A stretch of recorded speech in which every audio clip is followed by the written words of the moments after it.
నేను చెప్పాను పర్చేరు నిన్న ఇంటికాడ రెస్ట్ కావాలని ఉంటాయి.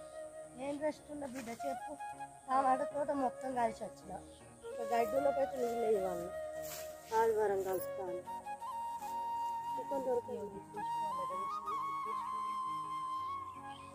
చూసిపోయింది కానీ చిన్న చిన్న కూర వండుకుంటానికి. బూడిది గుమ్మడికాయలు కోస్తున్నాము ఈరోజు. చాలా పెద్దగా అయినాయి, బూడిద పోసినాయి. ఇట్లా బూడిద పోసినాకనే కొయ్యాలంట. బూడిద పోయక ముందు కోసినట్టయితే అవి తొందర పాడవుతాయంట. అందుకని చూస్తున్నాము, ఇట్లా బూడిద పోసినాయా లేదా అని చూసుకుంటా కడిగేస్తున్నాము. ఇవి మంచు పడినాయి కదా, చాలా ఖరాబ్ అయినాయి. వీటికి తడి తగలద్దంట, ఎండ కూడా ఎక్కువ తగలద్దంట. ఈ మంచు పడి కింది వైపు ఖరాబ్ అయిపోయినాయి చాలా వరకు. అందుకే ఇట్లా ఎండుగడ్డి పెట్టినాం వాటి కింద. తీగ పూర్తిగా ఎండిపోవాలట. తీగ పూర్తిగా ఎండినాకనే కడిగేస్తే అది పూర్తిగా కాయ తయారైంది. తీగకున్న ఆకులన్నీ ఎండిపోతే కాయ పూర్తిగా తయారైంది అని.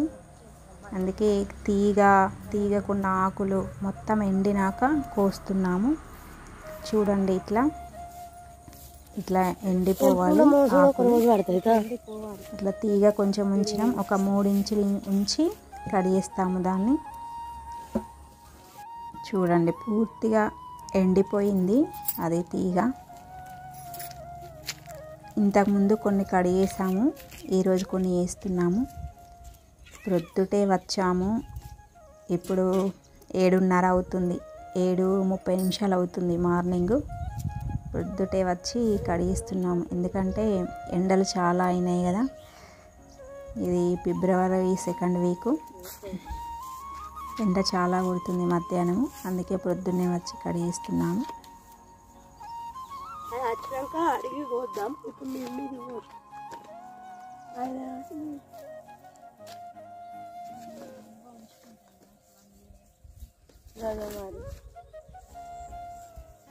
దుకాణం ముందు ఇక్కడ ఉన్నాయా?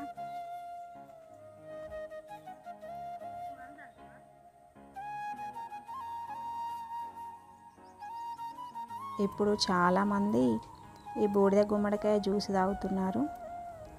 మేమైతే గుమ్మడికాయ కూర వండుకుంటాము, సాంబార్ చేసుకుంటాము. ఈ జ్యూస్ తాగే వాళ్ళకి ఇవ్వడానికని మేము రసాయనాలు ఎక్కువ వేయలేదు, ఎరువులే వేసాము. ఆవు పెండ, జీవామృతం అవే వేసాము. ఎందుకంటే మాకు ముందే చెప్పిండ్రు ఈ జ్యూస్ తాగే వాళ్ళు మేము తీసుకుంటామని. కొన్ని హోల్సేల్ వాళ్ళకి ఇద్దామనుకున్నాము.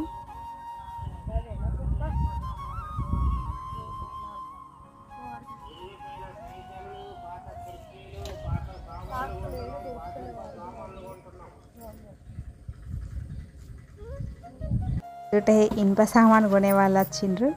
అది భలే వినిపిస్తుంది కదా, అది అట్లనే ఉంచాను నేను, కామెడీ ఉంటుంది కొంచెం అని. పెద్దగా అన్ని పెట్టి అడమెల్లగా దించుదా పెట్టు, ఇంకొకటి పెట్టు.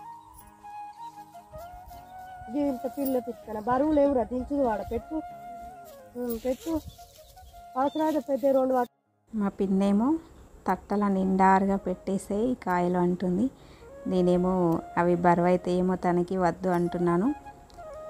ఎక్కువ సార్లు నడిచే బదులు ఒకటేసారి తీసుకెళ్తా అంటుంది. నాకేమో భయం వేస్తుంది, అవి పడిపోతాయేమో అని, ఆమెకి తలనొస్తుందేమో అని.